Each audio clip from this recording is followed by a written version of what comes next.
I've seen a man die with the American flag clutched in his fists. I've watched another bleed out, whispering the words, "Land of the free," like a prayer that never quite came true. But nothing prepared me for the moment I saw a cop rip open a young black woman's blouse in a public park like she was a suspect, not a citizen. Not a daughter of this country. Not a woman who carried more integrity in her stride than that officer did in his badge. And I was sitting right there. Forsyth Park. Tuesday morning. The sun was soft, the breeze steady, and the bench under me just warm enough to remind these old bones I was still alive. I had my thermos of black coffee. No cream, no sugar. Just like we used to drink it in the jungles, my newspaper folded to the crossword. A squirrel scurried past my boots, too busy to care about war stories or old men with medals. The trees swayed overhead, branches thick with Spanish moss. It was peaceful. For a moment. Then she appeared. I saw her before I heard her. Young woman, probably late 20s, maybe early 30s. Skin like polished mahogany under the Georgia sun. Hair is natural, shaped like a halo. She wasn't in heels or draped in pearls, she wore black slacks, low shoes, and a blouse that shimmered like water. Light blue. Neat. Elegant. She walked like she wasn't in a rush, but she had purpose in every step. Like liberty itself had decided to take a stroll through Savannah and didn't need anyone's permission to do it. I remember thinking, my granddaughter would have looked up to her. She passed the cafe on the corner. Didn't flinch when the barista looked her up and down. Just smiled softly, ordered her tea, tipped generously, and stepped back into the sun like it belonged to her. And that's when I felt it. That old twist in my gut. The same one I used to get before an ambush. Because across the street, just past the azalea hedges, I saw him. White man, stocky frame, buzz cut. Savannah PD. I've seen that man before, not him exactly, but his kind. The way his jaw tensed when she walked by. The way his eyes narrowed was not in curiosity, but in calculation. He was sitting in his cruiser, idling, pretending to read something on his dashboard. But I've been black long enough to know when I'm being watched, and she was. He started tapping the side of the steering wheel. 3 short taps, like a countdown. My heart began to race, slow but steady. Not out of fear for myself. Those days are gone. But because I knew that girl, Vanessa, I'd learn later, was about to be drafted into a battle she didn't ask for. And she was walking straight toward the crossfire. I shifted on the bench. Sat up straighter. I don't move fast anymore, arthritis and all, but my senses. Sharp as ever. I placed my coffee on the ground. Folded the newspaper. That was my ritual, always has been. When something's about to go wrong, I like to be empty-handed. Ready. She stopped near a bench not far from me. Sipped her tea. Checked her phone. Smiled to herself like she was just enjoying the moment. She had no idea. The cruiser rolled forward. He turned the wheel slowly, like a predator circling. The sunlight bounced off his windshield just enough to make him seem harmless. But I knew better. The real danger never shows its teeth until it's too late. He pulled up close, just a few feet from her. She didn't see him at first. She was watching the birds in the fountain. And maybe that's what hurt the most. She was peaceful. Calm. Living. And he was about to rip that piece out from under her with 5 syllables. "Hey, you there." She turned. Not startled. Not aggressive. Just, present. "Is there a problem, officer?" she asked. Her voice didn't shake. Her spine didn't curve. She stood like someone who knew her rights and her worth. And I swear to you, I saw it in his face, that is what set him off. He claimed she matched the description of a shoplifter. Mid-30s. Blue blouse. Suspicious. I waited for her to laugh. I almost did. Suspicious? The woman barely had a purse. She didn't even look like she was carrying a receipt, let alone stolen goods. But she didn't laugh. She breathed. She reached into her bag slowly. Held up a government-issued ID. I saw the seal from where I sat. She was legit. More than legit. He didn't even glance at it. He said, "Nice prop." I clenched my jaw. Felt my knee start to twitch. It does that when I'm holding rage too long. I looked around. No one else seemed to care yet. Just another black woman being checked. Just another day in the land of the free. And then, he did it. He told her to put her hands where he could see them. She complied.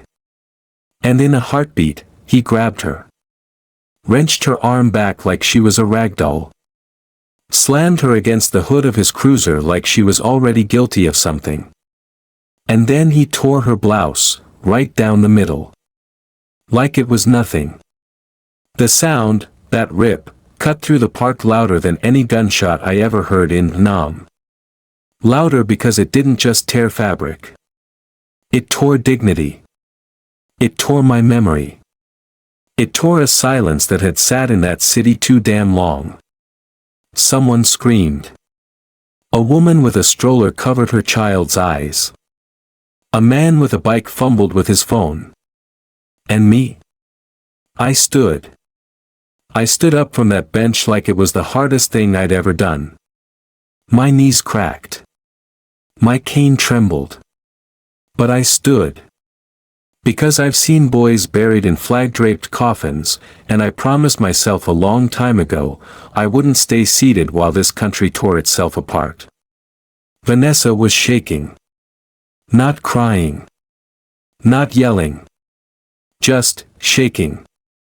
Her hands were still up. Her eyes were locked on the crowd now gathering, phones out, hearts pounding. The cop, Tanner, I'd learn later, kept barking commands like he was trying to drown out the truth with volume. But the truth had already arrived. It arrived on every phone that started recording. In every bystander who finally stepped forward. In every inch of my old spine that refused to bend that day. It arrived in her, Vanessa, when she looked straight at him and said, "I am not a threat. I am the CEO of a federal defense firm. You assaulted me. In broad daylight. In front of witnesses." And he laughed. A cold, hollow sound that made the moss on the trees seem to shrivel. Then he reached for his cuffs. I took one step forward. Then another. And suddenly, I wasn't in Savannah anymore. I was 19 again, in a jungle that smelled like gunpowder and rot. I was watching my captain bleed out because someone didn't listen soon enough. I was remembering the way a country can abandon its own in silence. Not today. A voice shouted, "We're live. We're streaming this." Another yelled, "She didn't do anything." And then, like a drumbeat of righteousness, another voice rose, "That's enough." It came from the Reverend Charles Peterson. His hair is white as snow, his voice heavy as thunder. He stepped between them, between Vanessa and the officer, like Moses parting the Red Sea. I'll never forget what he said next. "You've just disgraced that badge in front of the entire city. And God help you, the captain is on his way." The officer froze. Just for a second. But sometimes that's all justice needs to find its way in. The sirens followed. The crowd swelled. And I, an old man with shaky hands and tired bones, stood still as the flag I once swore to protect. But I wasn't protecting a country that day. I was protecting the promise of one. And as I watched that young woman pull her torn blouse together, look straight into the camera, and say, "My name is Vanessa Cole, and this officer just assaulted me," I felt something rise in me I hadn't felt in years. Hope. But it came with something else, too. A question I still haven't answered. What good is a flag if the hands that salute it still abuse its people? I didn't have the answer that day. But I knew I had a story to tell. And this is where it begins. They say you can tell a person by the way they walk. Maybe not their whole story, but something. Their history. Their defiance. Their hope. I've seen young men march into gunfire with legs that trembled but never broke. I've watched generals stroll through camps like their boots were too clean to touch our dust. But Vanessa, she didn't march, and she didn't stroll. She walked like liberty. Not the statue. The spirit. And I'll tell you something else, I recognized it right away. She didn't need anyone to open a door for her, and if they didn't, she opened it herself. No hesitation. No scowl. No fuss. She just moved through the world like she had every right to be in it. Because she did. But Savannah, like many cities I've lived in, doesn't always treat your presence like it's been earned, even when it has. Especially when it has. I watched her before it all began. I saw her long before the cuffs and the shouting and the cameras. She walked past my bench like I wasn't even there, and that's not a complaint. It's a compliment. She didn't see an old man to impress or avoid. She just saw herself reflected in the city windows, in the bricks, in the trees. She was present. Like she belonged. That's the kind of freedom most folks only pretend to carry. But I could feel it in my chest that day. This city wasn't going to let her walk in peace. She wore a light blue silk blouse, tucked into black slacks, ironed neat like a press uniform. Her shoes were practical but refined. Her hair, natural and full, framed her face like it had nothing to prove. Not pinned, not processed. It defied gravity the way she defied the weight of the glances that followed her. And believe me, they followed her. I watched them. A man sitting outside a barbershop lowered his newspaper to look. A white couple walking their golden retriever slowed just enough to stare. The waitress at the cafe looked up, straightened her apron, and stiffened her smile. Vanessa didn't flinch. And that's when I knew. She'd been through this before. That calm in her step. It wasn't naivety. It was armor. When I was her age, we weren't allowed to look proud. Not in the South. Not with a uniform on. The proud ones got questioned. Got followed. Got disappeared. I once walked through a bus terminal in uniform, fresh back from Saigon, and had a police officer ask me if I'd stolen it. But Vanessa? She didn't just wear pride. She was proud. She didn't shrink herself to make others feel comfortable. And maybe that's what disturbed the natural order of a place like Savannah, a place that wears its hospitality like a badge, even when the welcome sign only hangs for a select few. She passed an art boutique with frosted glass. I watched as the door swung open for a white couple. Then, as she approached, the same man, still holding the door, let it close in her face. She caught it mid-swing, opened it herself, and walked in like nothing had happened. She didn't need revenge. She didn't need to prove anything. But I could tell she noticed. I could see it in the tilt of her chin. Just a degree higher. Just enough to say, you may try to close the door, but I'm walking through anyway. She didn't know she was being watched, not just by me, but by him. Officer Blake Tanner had already started his pattern. I saw it from across the street. The slow rolling forward of the cruiser. He glanced at his rearview mirror. The shifting in his seat like something had crawled under his skin and started whispering. And here's the thing. I don't think Vanessa even noticed him yet. She was still admiring the fountain, sipping her sweet tea. She even paused to take a picture of the ivy climbing up the park fence. A woman after my own heart. I used to do the same thing with a Kodak 110 back in '78. She was collecting peace, stacking quiet moments before the storm she didn't see coming.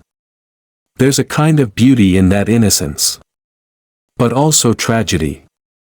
Because for folks like us, peace is never guaranteed. Especially when it's earned. There was a time I thought things were changing. When I saw King speak in D.C., I felt it in my bones. When I cast my vote for the first black president, I cried like a boy who just found out the war was over. But peace in America, real, sustained peace, is like trying to hold smoke in your hands.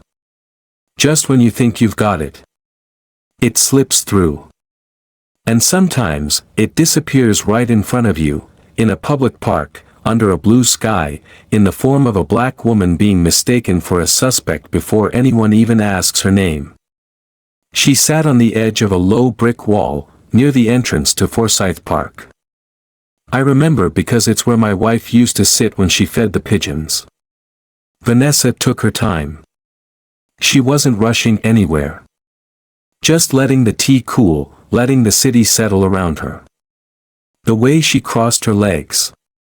The way she closed her eyes. You'd think she was preparing for a speech, not an ambush. And maybe she was. Because sometimes, just existing in a body like ours is a kind of speech. A declaration. A confrontation. A vow. I watched a man on a bicycle slow as he passed her. Didn't smile. Didn't say a word. Just stared, long and deliberate, like she was a misplaced painting in a museum he didn't believe she belonged in. She noticed that one. I saw her shoulders stiffen slightly. Not fear. Not even frustration. Just fatigue. 1,000 little paper cuts over a lifetime, and that was one more. She glanced at her phone. Checked the time. Looked both ways. Then stood. And that's when Tanner turned on the engine. I'll never forget the sound. Not because it was loud. But because it wasn't. He started that engine like he was starting a plane. There's a difference between patrolling and prowling. A cop who patrols, protects. A cop who prowls, he hunts. And Tanner had the look of a man who thought he'd found easy prey. But here's the thing about predators, they often mistake posture for weakness. Vanessa carried herself with the kind of grace that only comes from weathering storms no one sees. I recognized it because I've worn that same look through airports, through boardrooms, through every place where someone expected me to ask for less. She didn't ask. She never asked. She walked down Abercorn Street, toward the heart of the park. And that's when the second cruiser showed up. It didn't flash lights. It didn't blare sirens. It just appeared. Like a shadow sliding across sunlight. 2 cops are in that car. One of them, Officer Cindy Briggs, looked young enough to still believe in rules. The other. Tanner didn't need rules. He just needed a reason. And in Vanessa, he found what he thought was one. A black woman, alone. Dressed well. Confident. And worst of all, unbothered. That, to some men like Tanner, is the gravest offense. I shifted on my bench. The air had changed. That's the part folks don't talk about. When something's about to go wrong, the air tells you. It tightens. Thickens. Like the sky is holding its breath. Vanessa didn't run. She didn't quicken her pace. But her head turned slightly, like she'd sensed it too. She saw the cruiser. Saw Tanner leaning out. And I saw it, that moment of calculation in her eyes. Not fear. Not surrender. Just calculation. Like someone flipping through a Rolodex of options, knowing most of them would lead to headlines before bedtime. She paused near the fountain. I could see the arc of her breath catch. And then she took another step forward. Head high. Shoulders back. I almost wept. Because I've seen that posture before, in Marines headed into enemy fire, in protesters crossing bridges lined with tear gas. It's not the posture of pride. It's the posture of people who know they have no choice but to be seen. And now, looking back, I realize something I didn't understand then. That moment, those few steps Vanessa took before the confrontation, it wasn't just defiance.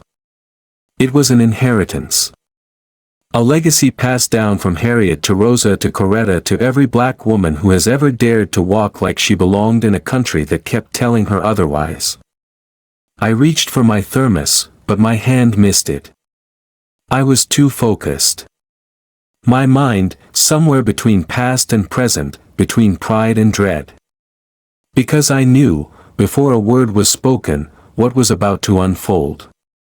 And as Vanessa approached that invisible line, the one they draw around every black body they think they can control, I whispered, not loud enough for anyone to hear. Hold the line, baby girl. Don't let them take your walk from you. Because stripping a person of their dignity doesn't always require violence.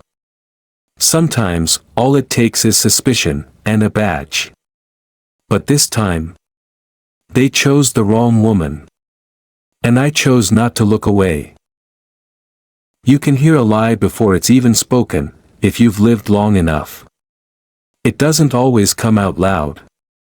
Sometimes, it slides through the air like humidity before a storm. Other times, it crackles, sharp and artificial, like the static of an old police radio. But no matter how it travels, it always carries the same scent, control. That's what I smelled that morning, long before the crowd gathered and the cuffs were pulled out. It wasn't the sweet magnolia in the air, or the barbecue smoke drifting from a food truck 2 blocks away. It was the stink of a lie that had been waiting in the mouth of a man like Officer Blake Tanner, and it was about to be broadcast to the whole damn city. I'd seen it coming. Not because I'm special, but because I've seen too much. My bones know the rhythm of escalation. My heart knows the beat of injustice. And in the seconds before Tanner touched that radio, my skin went cold. He stood outside his cruiser now, hand resting on his belt, eyes fixed on Vanessa like she was already guilty. She hadn't spoken yet. She was still walking. Calm. Graceful. One hand around her tee, the other free at her side. Then he lifted the radio mic. Just a few inches from his mouth. And that's when the lie started to take form. Dispatch, this is Unit 12. Possible suspect matching prior description, black female, mid-30s, blue blouse, walking northbound toward Forsyth. There it was. Polished. Measured. Sounded like procedure, didn't it? Only there wasn't any prior description. No alert. No active call. Nothing had happened.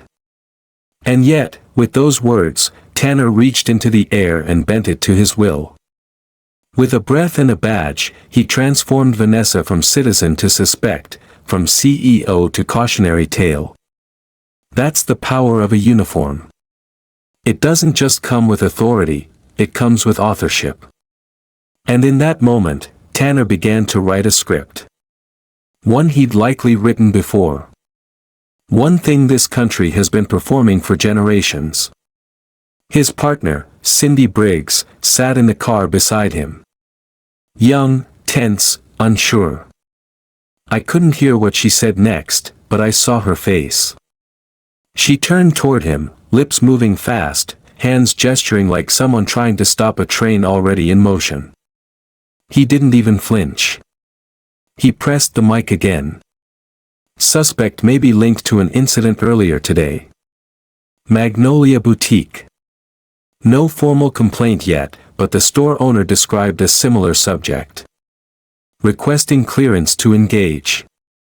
That's when I clenched my fists. Because I knew that store. I'd passed it on my walks a dozen times. It wasn't open yet this morning. The gates were still down when I came through with my newspaper. So what incident was he referring to? There was none. Just the one he needed to invent. I looked back at Vanessa. She'd stopped now, just a few feet ahead of the cruiser. Not because she was afraid, but because she understood. You don't keep walking when a cop parks in your path and stares at you like a target.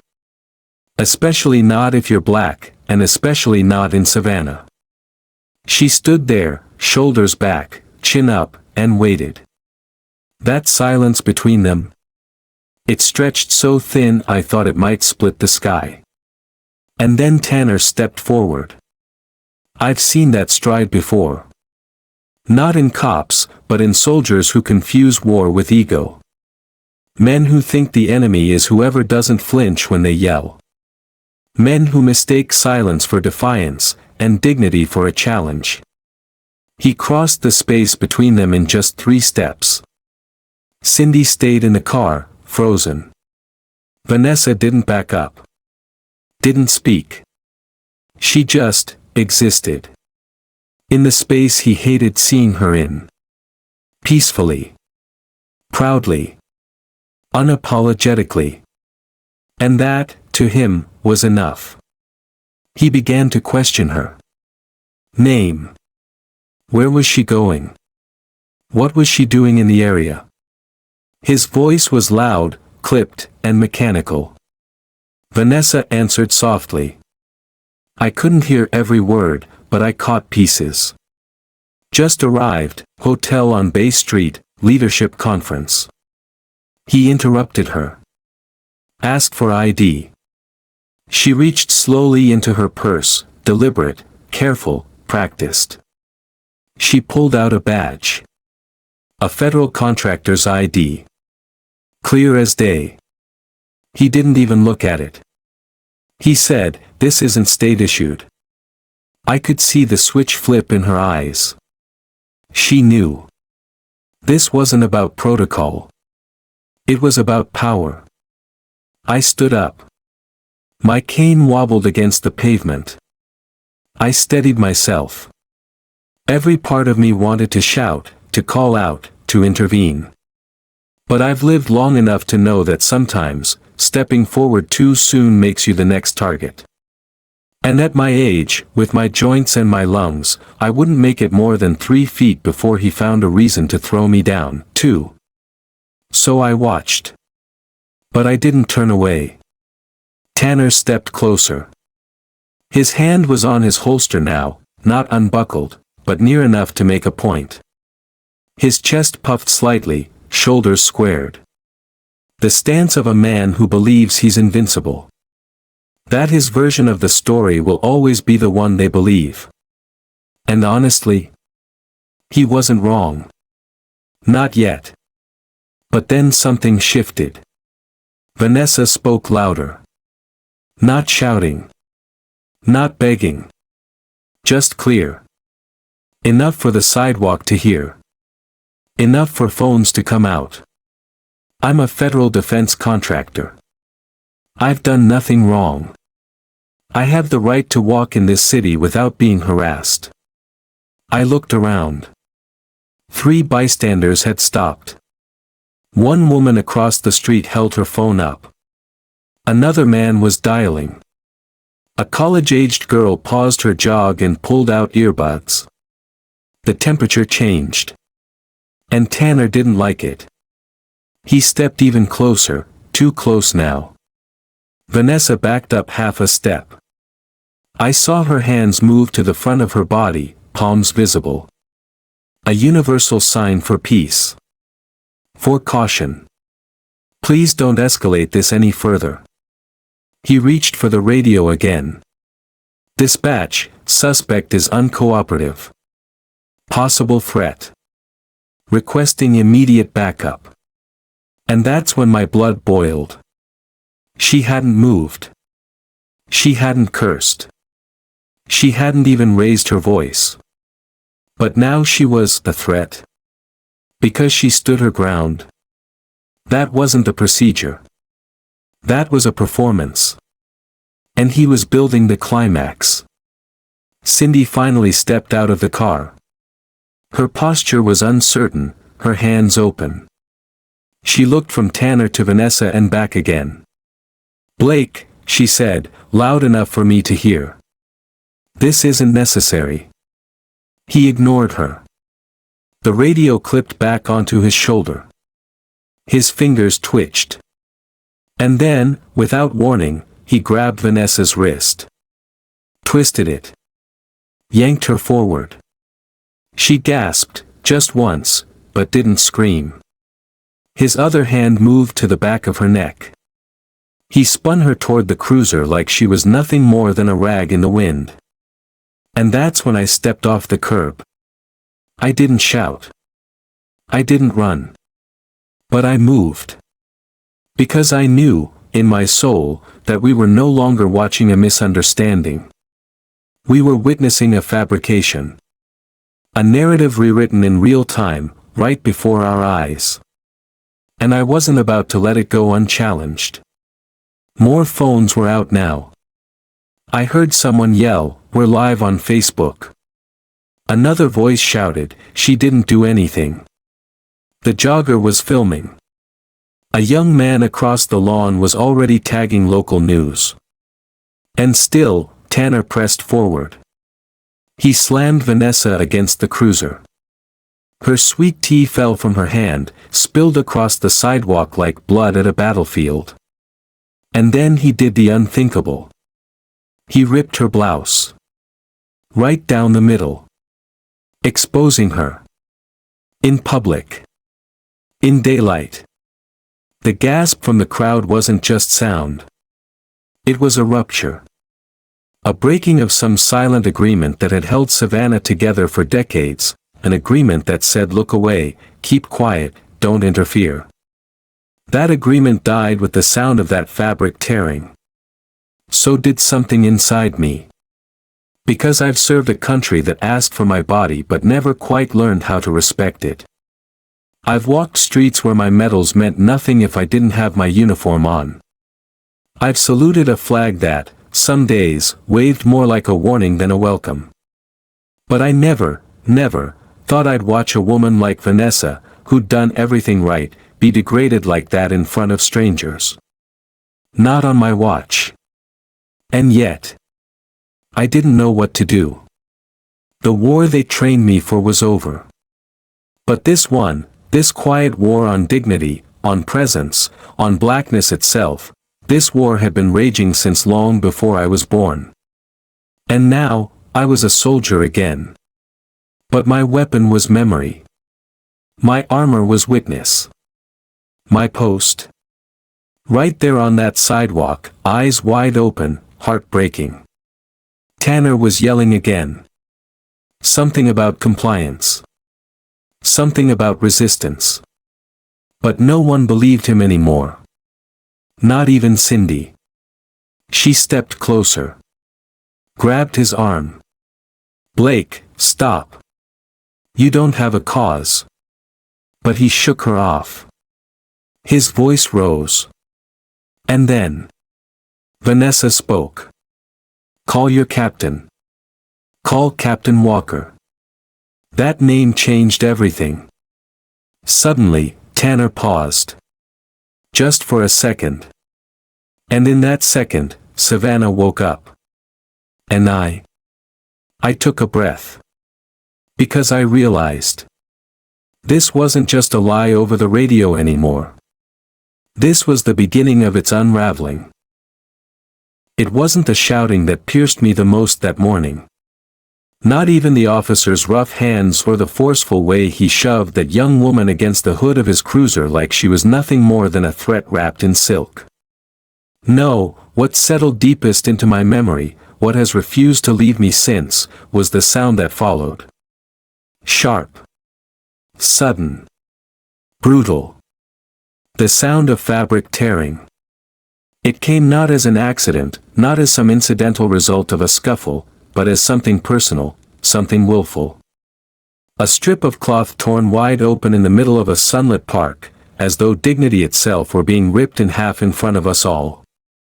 And that sound, God help me, that sound rang out louder than any gunfire I'd heard during the war. It's strange, the things that stay with you. I've witnessed men scream in 3 languages as they bled onto the jungle floor. I've held the dog tags of boys too young to shave. I've seen flags folded and handed to mothers with eyes too hollow to cry. But the human spirit can brace for those things. What it never quite learns to brace for is the moment when decency gets torn apart like paper, on purpose. That's what Officer Blake Tanner did to Vanessa Cole. She wasn't resisting. She wasn't struggling.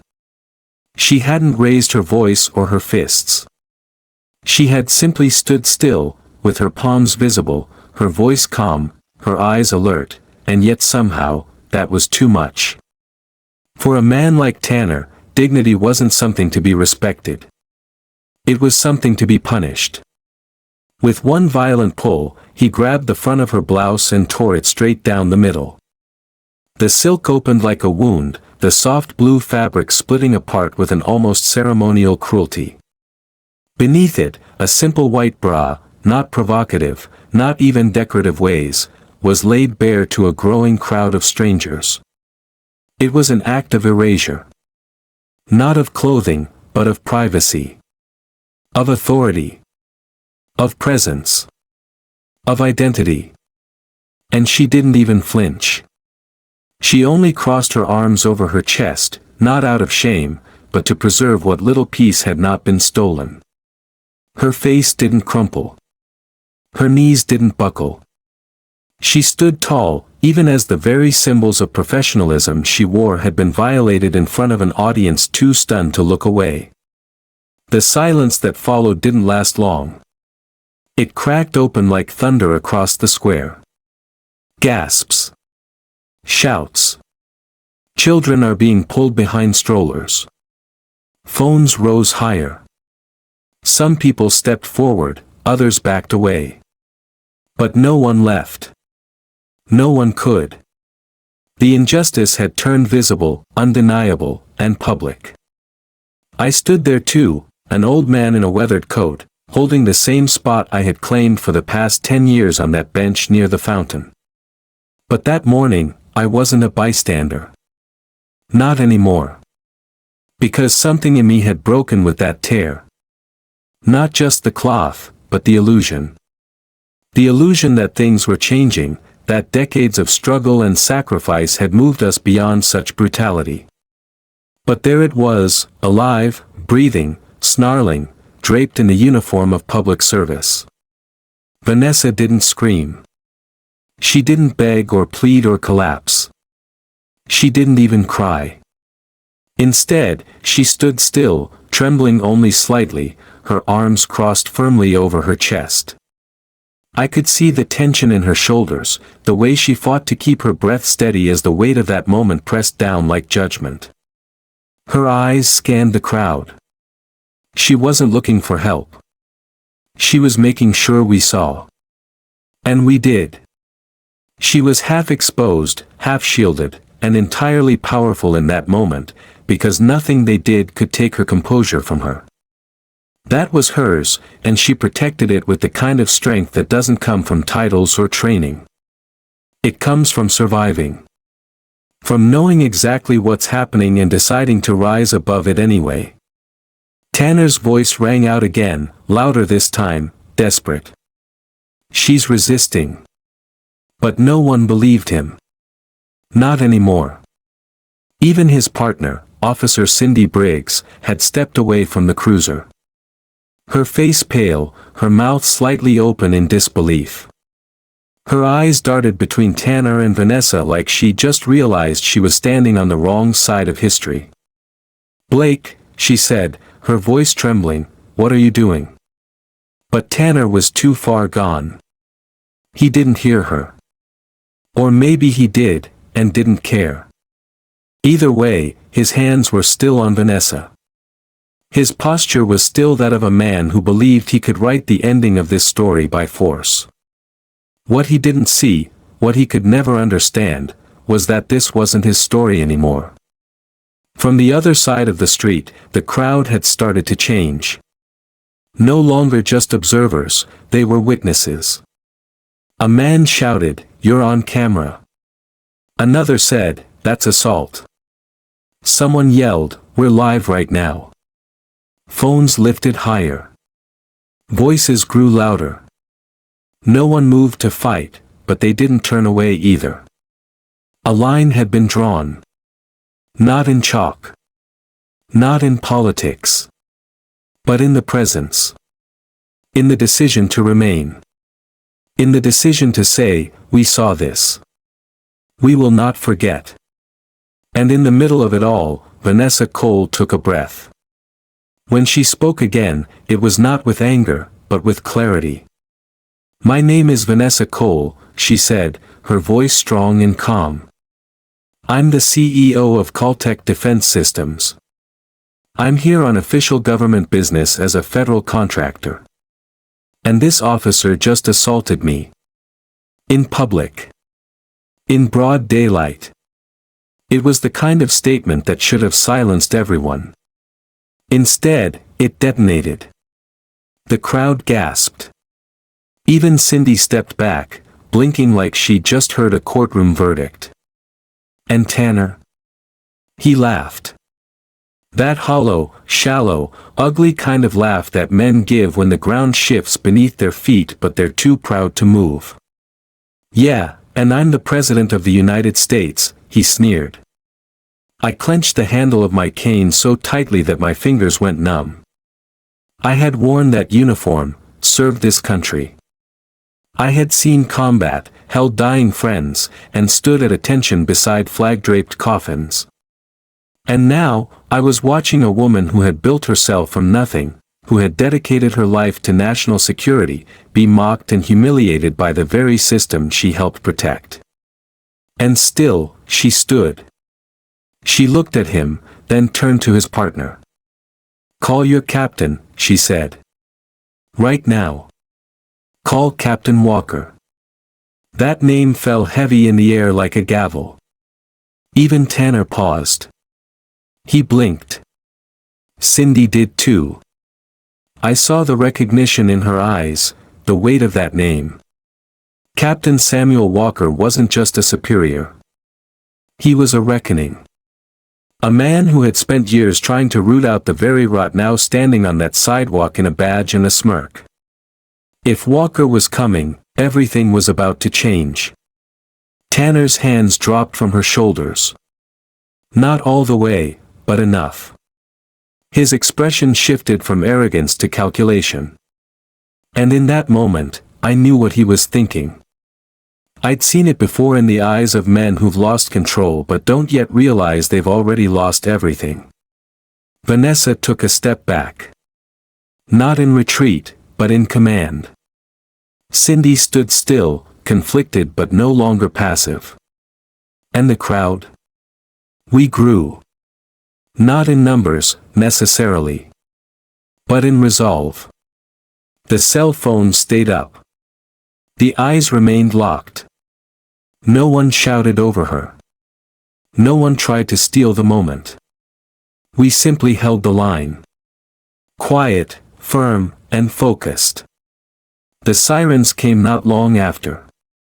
Not rushed. Not chaotic. But certain. And in that quiet before the flashing lights arrived, Vanessa whispered something I'll never forget. She looked straight into the nearest phone and said, My name is Vanessa Cole. I will not be silenced. Not now. Not ever. That wasn't a statement. That was a vow. A vow witnessed by a city that could no longer pretend it hadn't seen. As for me, I remained where I stood, hand trembling, knees aching, throat tight. I didn't speak. I didn't need to. Because for the first time in a long, long time, I felt like my silence was no longer a burden. It was a witness. It was a bond.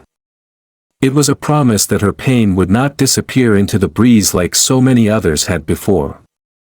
Because that sound, the tearing of fabric, that sound will echo in Savannah for years to come. Not because of how loud it was, but because of what it meant. And that's something no badge, no lie, and no power can erase. You never forget the voice of a man who knows when to speak and when to hold silence like a prayer. Some men talk to be heard. Others talk to be obeyed. But a rare few, they speak, and the air itself listens. That morning, in the heart of Forsyth Park, as chaos pulsed and dignity unraveled, such a voice rose, not from a siren, not from a badge, but from a pulpit older than the city's bricks. It came steadily. Low at first. Like the sound of rain before it hits the leaves. That's enough. And we turned. Because when Reverend Charles Peterson speaks, people turn. I hadn't seen Charles in over a year. Age has been kind to neither of us, but if ever there was a man whose presence filled space without effort, it was he. He didn't shout. He didn't demand. He didn't wave his arms. He simply stood in a navy blazer, worn with years but pressed with care, and a small gold pin on his lapel that bore the image of a broken chain. He held his phone up, screen glowing. I recognized the interface, Facebook Live. It wasn't just a recording. It was live. Thousands were already watching. I just got off the phone with the police captain, he said, and for the first time that morning, Blake Tanner blinked like a man caught in a room whose lights had suddenly been turned on. Captain Samuel Walker was on his way. Tanner shifted his weight, jaw tightening, but something inside him wavered. He looked at Cindy. She didn't speak. She didn't nod. But her silence had shifted. No longer neutral. No longer uncertain. She was waiting for him to decide whether this would end with dignity or with his career in ashes. And the Reverend, he never moved. He held his phone high, as if to remind all of us that the moment was no longer local. That Savannah was no longer just Savannah. It was now America in miniature. And America was watching. Tanner growled something under his breath, inaudible from where I stood. But his body language said enough. This man had lived his life armored in impunity, and now that armor had begun to crack. Vanessa, torn blouse still clutched at the collar, stood just behind Cindy. Her shoulders were squared. Her mouth was firm. Her eyes focused. She hadn't moved far, and she hadn't backed down. The way she stood, still, silent, unshaken, reminded me of how my wife used to stand in church when the choir fell out of rhythm and she knew someone had to hold the note steady. She was that note. Then the sirens came. Not fast. Not wild. But purposeful. The crowd, which had grown by the minute, parted as the cruiser rolled to a stop at the edge of the park. The lights flashed red and blue across the oaks, across the bronze fountain, across every face that had come to bear witness. Captain Walker stepped out, tall and composed, his dark suit creased with authority, his shoulders broad from years of carrying what many couldn't see. He didn't raise his voice. He didn't unsnap his holster. He didn't ask questions. He looked once at Vanessa. He looked once at Tanner. Then he said the words that changed the tone of the entire park. "Officer Tanner, step away from that woman. Right now." Tanner hesitated, just long enough to make it dangerous. The kind of pause that still lets evil consider whether it might still win the day. But Walker's voice rose, just a shade deeper this time. Not angry, but full. Now. And that was it. Tanner stepped back. Not quickly. Not cleanly. But he stepped back. And in doing so, he admitted something no badge or gun could hide: he had lost control of the story. What followed happened fast. Walker turned to Vanessa, eyes softening, shoulders lowering. "Miss Cole," he said, "are you hurt?" She nodded slightly. "Not physically," she said, her voice shaking, "but not from weakness." Walker's jaw clenched. "You have my word. We will make this right." Then he turned back to Tanner. "You're relieved of duty. Right here. Right now. Hand over your badge and your weapon." And when he said it, it didn't sound like punishment. It sounded like mercy long overdue. The crowd was silent. Not stunned, focused. All eyes were locked on the moment. Tanner didn't argue. He pulled his badge from his chest, slower than necessary, like a man detaching his last layer of control. Then he handed over his firearm, the motion jerky, like he still thought he might get to pull it before all this was over. Walker didn't flinch. He took the items with a calm that said this wasn't his first time ending the reign of a man who thought the law lived inside his skin. Behind him, Cindy stood frozen. But when Walker turned to her, he nodded once. "Did you witness this?" She nodded back.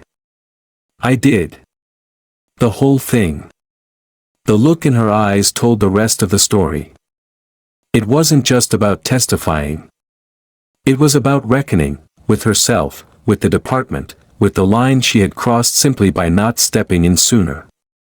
And Walker, to his credit, didn't scold her. He simply said, "You're with me."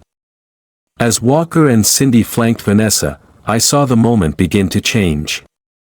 People lowered their phones. Some wiped their eyes. Some began to clap, not loud, not celebratory, but steady. The kind of applause that comes from relief, from exhaustion, from the understanding that something had happened which might not be repaired, but would not be ignored. The Reverend stepped forward again, his voice rising, not in volume, but in reach. "This is not just about one officer. This is about what we, as a city, decide to tolerate. About whether power answers to justice, or the other way around. Today, we witnessed the truth. And the truth, when seen, cannot be unseen. And we believed him. Because he was right." Vanessa stood, still holding the shredded edges of her blouse. She turned toward a nearby young woman holding a phone, still recording, and spoke directly into the camera. "My name is Vanessa Cole. I am a federal defense contractor. And this officer assaulted me. No embellishment. No panic. Just the facts. And sometimes, the truth is all the protest you need." Walker stepped in close again. "We're going to take you somewhere safe," he said. Vanessa nodded slowly. "I'm not leaving until I speak." "You will," he replied, "on your terms." And then, from the back of the crowd, someone stepped forward, a woman, no older than 20, maybe a student, maybe just someone passing through. She slipped off her denim jacket and gently placed it over Vanessa's shoulders. Vanessa turned, stunned. The woman just smiled. "Thank you for standing up." And I, an old man with war in my knees and church songs in my blood, felt something swell in my chest that I hadn't felt in a long time. It was faith. Not in the system. Not yet. But in us. Walker led her to the cruiser, opening the back door, but she stopped. She turned to the crowd one last time. "Keep recording," she said. "Don't stop. Don't let them hide this." Then she ducked into the car, Cindy following close behind. Walker climbed into the driver's seat, and they pulled away slowly, the crowd parting like water to let them through. Some people cheered. Some cried. Some just stood there, unable to speak, unwilling to forget. And I sat back down on my bench. I folded my hands in my lap. And I looked up at the oaks. You see, I've lived long enough to know that justice doesn't come easy. It doesn't arrive in sirens. It doesn't dress in uniforms. It comes in moments, fragile, painful, holy. And that morning, as the police lights disappeared behind a canopy of moss and silence returned to the square, I knew we had just witnessed one of those moments. Because when the Reverend spoke, we remembered what truth sounds like. And when Vanessa stood, we remembered what strength looks like. And when the crowd stayed, we remembered what solidarity feels like. No, this wasn't the end. This was the beginning. The square emptied slowly, as if the earth itself didn't want to let go of what had happened there. People lingered long after the cruiser pulled away, after the last echo of sirens faded into the canopy of oaks, after the Reverend's words had dissolved into stillness. Some stood in quiet clusters, whispering as if afraid to break the spell. Others sat on benches with blank expressions, watching shadows stretch across the grass like long fingers of an unseen past. And me? I stayed put. Because you don't walk away from history. You stay long enough to witness it settle. You let the air cool and the memory burn itself into your bones so that when they ask, "Were you there?" you can answer without hesitation. Yes. I was. But history doesn't stay in one place. It moves. And while we rested beneath the branches of that bruised morning, it moved with Vanessa to a hotel room that would hold its kind of storm. Walker had promised safety. Cindy had promised presence. And the jacket on Vanessa's shoulders, offered by a stranger with kindness in her hands, was the only thing anchoring her to a sense of peace as the cruiser pulled out of the park and headed back toward the riverfront. The city passed by slowly. The cobblestones shimmered beneath the heat. Pedestrians paused mid-stride, glancing toward the flashing lights. Some waved. Some pointed. But most simply looked away, as if unsure whether they were witnessing triumph or tragedy. Vanessa sat in the front seat this time. No longer in the back. No longer behind the glass. No longer silenced. But peace is a fragile thing. They pulled up to the hotel, a grand, historic structure with iron balconies and a lobby designed to impress outsiders. A place that had catered to senators and CEOs, musicians and moguls, and yet, had just failed to protect a guest with more credentials than anyone else inside its walls. Walker parked near a side entrance. He didn't say anything right away. He just rested his hands on the wheel for a long, still moment, as though anchoring himself for what came next. Vanessa broke the silence. "You think they're waiting for me in there?" Walker turned to her. "I think they're trying to figure out how to spin this before it gets any bigger." Cindy leaned forward from the back seat. "It's already bigger." Vanessa nodded slowly. She wasn't surprised. Just tired.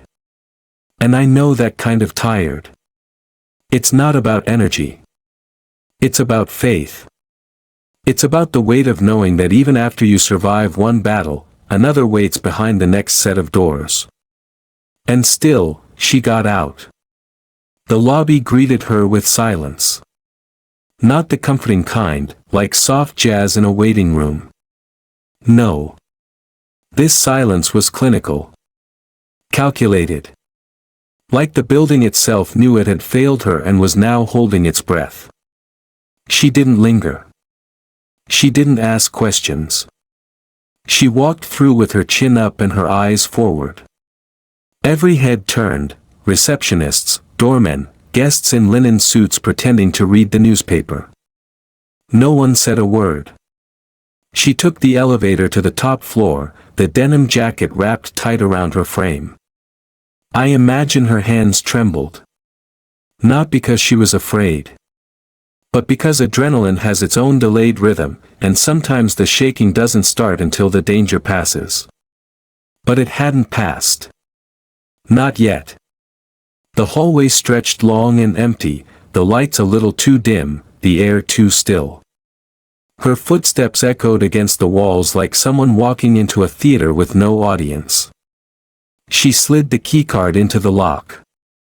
The green light blinked. The door opened. And everything she had left at peace was no longer there. The room had been torn apart. Chairs overturned. Lamps shattered. Papers were scattered across the carpet like leaves in a storm. The curtains were pulled from the rods. The television tilted off its stand. And the desk, where her laptop had been, was now a wreckage of broken plastic and exposed wires. But it wasn't the destruction that made her freeze. It was the mirror. Across the smooth, glass surface, painted in thick, red letters like something out of a bad film, were 3 words. Stay quiet now. She didn't scream. She didn't run. But I imagine her breath caught in her throat like a stone. I imagine she stepped back once, hand still on the door, as if unsure whether to enter or escape. But she did neither. She reached for her phone and dialed Walker. They've hit my room, she whispered. There's a message. They know where I am. The cruiser roared back toward the hotel. Walker and Cindy didn't hesitate. When they saw her waiting outside by the lobby doors, they knew something had shifted. She didn't speak right away. She just pointed upward, her eyes wide with fury and disbelief. She didn't need to say more. They drove her away from the hotel, not to another room, not to a government building, but to a church. Walker's old community center. A small, brick sanctuary on the east side of town. Quiet. Untouched. Off the radar. The kind of place where revolution doesn't begin with fire, but with resolve. They let her sit in an office lined with Bibles and framed family photos, and for a while, no one spoke. Because what do you say to a woman who's just been told to stay quiet with paint? What do you offer someone who's just watched her personal space violated twice in 1 hour, first her body, then her sanctuary? Silence. That's what you offer. But not the kind that's complicit. The kind that holds space. When she finally did speak, her voice was raw. They want me to back down. They want me to disappear. They think I'll be too scared to speak. Walker shook his head. They're playing from the old script. Cindy looked over from her corner, arms crossed, face pale but firm. They're tracking you, she said. Vanessa looked up. Let them. I'm not going anywhere. And I can picture her in that room, shoulders still squared, eyes sharper than ever, not because she felt invincible, but because she knew now, her silence would be the victory they wanted most. And she wasn't about to hand it over. That's when Walker pulled out his phone. We need help, he said. Real help. Federal. He made a call I'd long suspected he'd been holding in his back pocket. A contact at the Department of Justice. A friend. A believer in systems, but only when they're held accountable. They spoke in short, clipped tones. But the message was clear. This wasn't just Savannah's rot anymore. This had a federal scent all over it. Then came the plan. They couldn't go back to the hotel. Couldn't trust local safe houses. Couldn't rely on whispers or back channels. They needed proof. Vanessa stood, straightened the jacket around her shoulders, and asked, "Where do we start?" Walker answered, "With a man named Howard Daniels." Howard was a clerk. Quiet. Overlooked. The kind of person cities rely on to move paperwork and bury secrets. But he'd been feeding Walker tips for months, names, memos, rumors swept under rugs that hadn't been vacuumed in years. And now, he had something else. A file. Physical. Locked in the basement archives of City Hall. Not on a server. Not in the cloud. A folder. With every complaint Tanner had ever faced. With every signature from every supervisor who had cleared him. With every lie this city had filed and forgotten. So they drove. Vanessa is in the front again. Walker's cruiser glided down side streets like a hunter. Cindy is in the back, checking her sidearm, watching shadows. And me? I didn't know yet. I didn't know they were out there moving through Savannah like blood through veins. I didn't know Vanessa was about to walk into the very building that had tried to erase her. But I felt it. Like a change in barometric pressure. Like the sky holding its breath before a thunderstorm. Something was coming. And the message on the mirror? That red paint? It had failed. Because Vanessa wasn't staying quiet. She was getting louder. There's something different about night in the South. It doesn't fall gently. It presses, like a slow, heavy hand across your shoulders. The kind of darkness that doesn't need to shout. It whispers, "We're watching."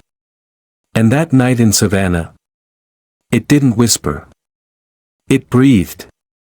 I was still on the bench. I hadn't meant to stay. My bones ached. My back begged for mercy.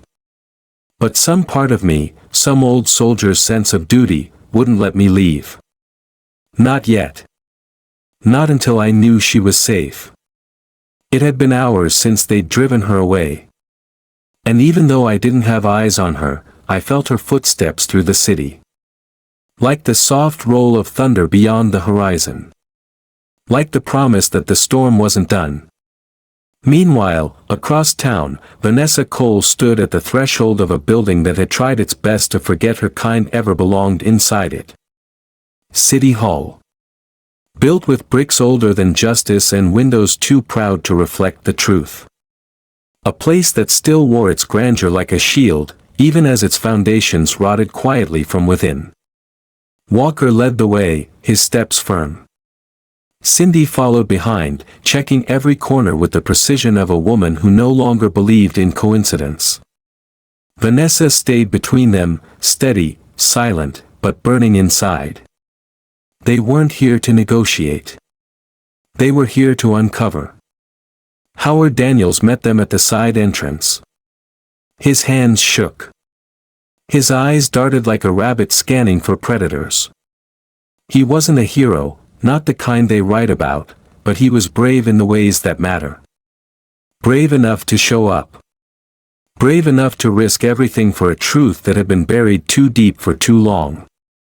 "It's in the basement," he whispered. "Archives room. Back wall. Cabinet 27. He handed over a key. Codes 4716. I shouldn't even know that, but I kept copies. Just in case. Vanessa nodded once. Tonight is just in case. The hallway stretched before them like a vein, narrow, dim, quiet. Each step down the stairs felt like descending into memory. The air thickened. The walls narrowed. And beneath the humming bulbs above, the truth sat waiting, not in shouts or speeches, but in paper. Dust-covered, ink-stained, signed-off truth. Cabinet 27 stood at the far end of the basement. Cold steel. Unassuming. But what it held had the power to shake the city loose from its own narrative. Walker turned the key. The lock clicked. The cabinet groaned open. And there it was. Everything. Files, folders, yellowed reports with typed lines and scribbled notes. Complaints filed, then shelved. Internal memos stamped "resolved" in red ink, though the pain had never resolved for the ones who wrote them. Records of settlements, silenced victims, and exonerations typed with clinical detachment. And Blake Tanner's name, again and again. Complaints of excessive force. Of misconduct. Of false accusations. All closed with the same hollow conclusion. Lack of sufficient evidence. Officers acted within departmental guidelines. Complainant not credible. Words designed to erase the wound while protecting the blade. Vanessa's fingers trembled as she flipped through the pages. Not from fear. But from recognition. This wasn't just about Tanner. It never had been. It was about how much they had all known. How many had signed off? How many had smiled in her face while hiding these files behind locked cabinets and polite denials? That's when the footsteps started. Heavy. Measured. Coming down the stairs. Walker froze. Cindy stepped forward, one hand on her holster. Vanessa didn't move. She simply looked up, because once you've been publicly stripped of your dignity, you stop fearing shadows. And from the stairwell emerged a face they all knew. Deputy Chief Aldridge. His suit was crisp. His expression, colder than steel. His eyes never even flinched at the sight of Vanessa holding the file. "Well," he said, his voice oily and theatrical. "I figured you might try something like this." He wasn't alone. Behind him came 5 uniformed officers, riot gear, gloves, no name tags. Silent. Ready. Walker stepped forward. "You don't belong down here tonight." Aldridge smiled. "Neither do you. But here we are." His eyes settled on Vanessa. "Miss Cole. You're trespassing. That's a felony." Vanessa didn't blink. "And you're obstructing a federal investigation. That's treasonous." He laughed softly. "You think anyone's going to believe a shredded blouse and a few dusty files?" He took one step closer. But before he could reach her, Cindy moved between them. "You touch her, and I swear to God." Aldridge raised a hand. "Careful, Officer Briggs. You still work for us." "Not tonight," she said. And that's when it changed. The air. The stakes. The math of power. Outside the building, sirens began to rise. Not Savannah sirens. Federal ones. Black SUVs screeched to a stop in front of City Hall. Men and women in tactical gear stormed through the doors with badges clipped to bulletproof vests. They weren't there to ask questions. They were there to collect the truth. And this time, the truth had witnesses. The confrontation in the basement unraveled fast. Agents shouted. Orders barked. Aldridge tried to spin some explanation, about chain of custody, about jurisdiction, but no one listened. His officers were disarmed, handcuffed. Aldridge himself was pulled aside and read his rights by a woman with eyes sharp enough to cut glass. Walker turned to Vanessa. "It's time." She handed the file to the lead agent. "Every name. Every cover-up. It's all in there." The agent nodded. "This will bring down half the department." Vanessa exhaled. "Then let it." They walked out of that basement not as fugitives, not as victims, but as witnesses bearing light. The night sky cracked open above them. Flashbulbs. Reporters. Protesters. Onlookers with phones already live. And standing in the center of it all, Vanessa Cole, wrapped in a borrowed denim jacket, eyes steady, voice unbroken. She hadn't spoken yet. Not to the cameras. Not to the crowd. She simply stood. And everyone watched. Because somehow, they all knew. What had begun in a park was about to change the city. Back on my bench, I felt the vibration of those sirens like a tremor through my shoes. I knew what it meant. I knew what had been found. And I whispered to myself, the same way I used to whisper scripture under my breath before battle. The truth shall set you free. But first, it must be dragged into the light. I've seen a lot of endings in my life. Some were wrapped in flags. Some were written in folded letters sent from foreign shores. Some whispered in hospital rooms, so fragile even time held its breath. But I had never seen an ending like this. Because this wasn't an ending at all. This was a beginning, in full bloom. When Vanessa Cole stepped out of the city archives that night, surrounded by federal agents and the crumbling lies of men who thought they were untouchable, it was like watching a new sun rise from beneath the pavement. She stood tall. Not because the cameras were rolling. Not because the crowd had gathered. Not even because justice was catching up to injustice with handcuffs and headlines. She stood because she could.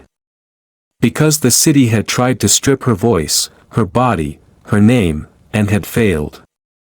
She didn't need a script. She didn't need applause. She simply stood. And we followed. The press conference came the next morning. City Hall was ringed with press vans, local stations, and major networks from DC, New York, and Atlanta. You name it, they were there. But unlike all the other times cameras had crowded Savannah's historic heart, today the podium didn't belong to some politician rehearsing apologies. It belonged to her. Vanessa Cole. Not as a CEO. Not as a federal contractor. Not as a name in a file or a woman in a torn blouse. But as a voice for every citizen who'd ever been told they were too much, too loud, too black, too female, too other to belong in the center of the narrative. The crowd filled the steps. I stood near the back, cane in hand, shoulder to shoulder with veterans, students, mothers, nurses, pastors, retired teachers, even a former judge whom I hadn't seen in decades. They came from every block of this wounded city. Some wore t-shirts that said, "Justice for Vanessa." Others held signs that read, "We will not be silenced." But most didn't bring signs or slogans. They brought presence. And that was enough. Vanessa took the mic. No teleprompter. No printed notes. She rested her hands on either side of the podium and let silence do its work before speaking. "My name is Vanessa Cole," she said, voice clear, steady, but full of all the days that had led her here. And I was never supposed to be standing here.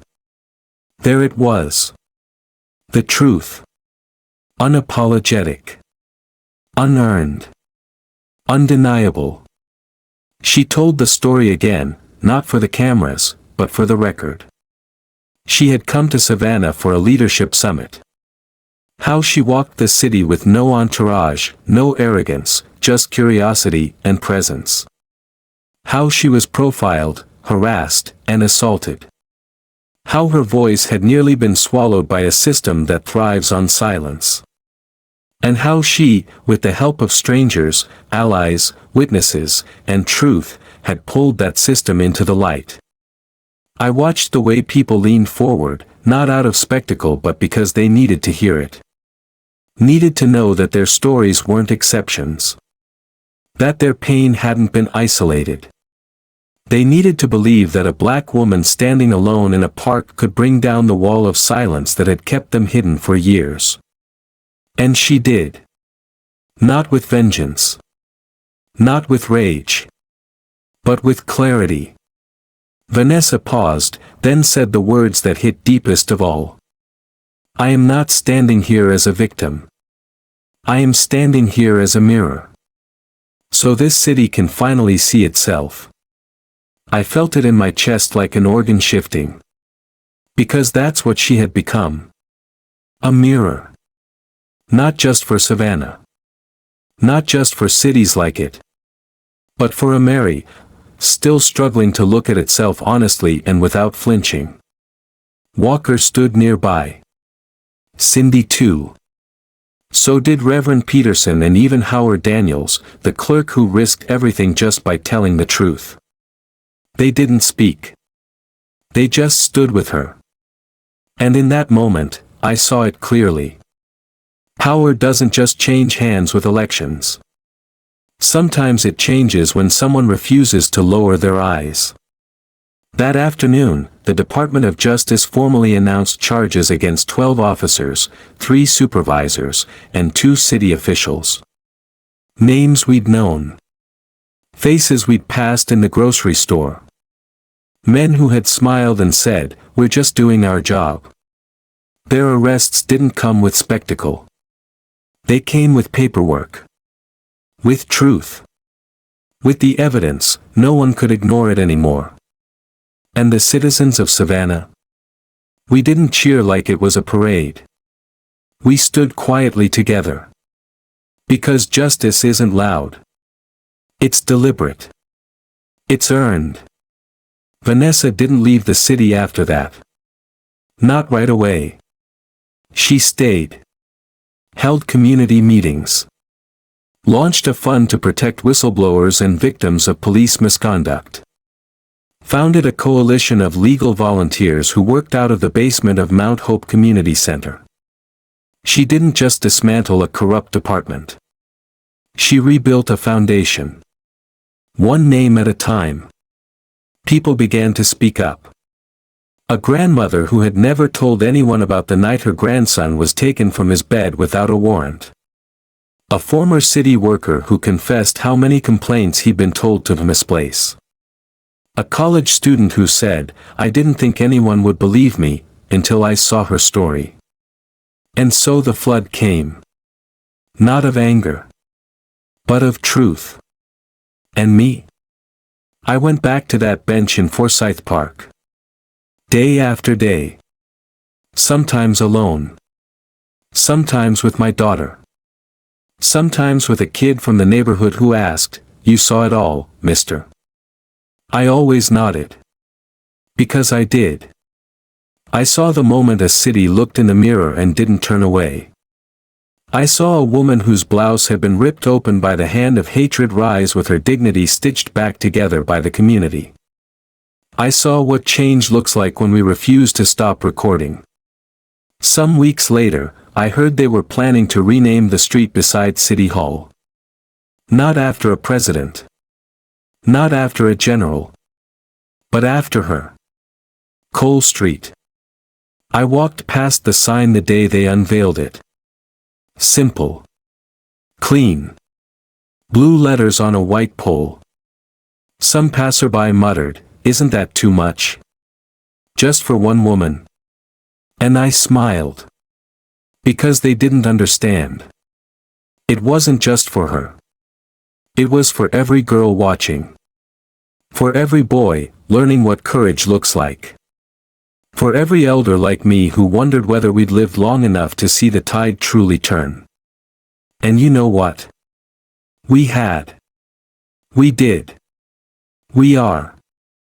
Now, as I sit here, the trees swaying gently overhead, the sound of jazz floating from a distant porch, I think of that name carved into metal. Vanessa Cole. I think of what it means now. It means not giving up when the world tells you to disappear. It means showing up even after they've tried to erase you. It means knowing that silence is easy, but truth is holy. Sometimes, late in the day, I see her walking through the park again. Not surrounded by cameras. Just walking. Alone. Breathing. Living. She still wears simple clothes. No spotlight. No guards. But the city moves differently now when she passes. People don't look away. They nod. Sometimes they say her name with a softness, like it's become part of the city's hymn. That's Vanessa Cole. And every time I hear it, I say a quiet prayer under my breath. Let the whole world hear her name. Because she didn't just change Savannah. She reminded us that dignity, once reclaimed, can echo forever. Some stories linger not because they are loud, but because they speak a truth we've waited our whole lives to hear. The story of Vanessa Cole reminds us that dignity is not a privilege, it's a right. And when it's stripped away, whether in silence or spectacle, the most powerful response is not rage, but resolve. For those of us who've seen decades come and go, who've marched, prayed, protested, and voted, this story hits deep. It tells us that the fight for justice is not over, and more importantly, that it's not just for the young. Vanessa stood tall because others stood with her, elders, veterans, community leaders, each lending their voice, their presence, their witness. And sometimes, that's all it takes, one witness who refuses to look away. In our later years, we carry the stories of generations. But we also carry influence, through our words, our choices, our ability to tell the next one, I was there. I saw. I spoke. Let Vanessa's story be a call, not just to remember, but to act. Speak up. Share what matters. Hold systems accountable. Remind the world that we're still here, and we're still watching. If this story moved you, please like, comment, and share it with someone who still believes in truth. And don't forget to subscribe to this channel so you never miss the stories that matter most. Because sometimes, all it takes is one voice. And sometimes, that voice is yours.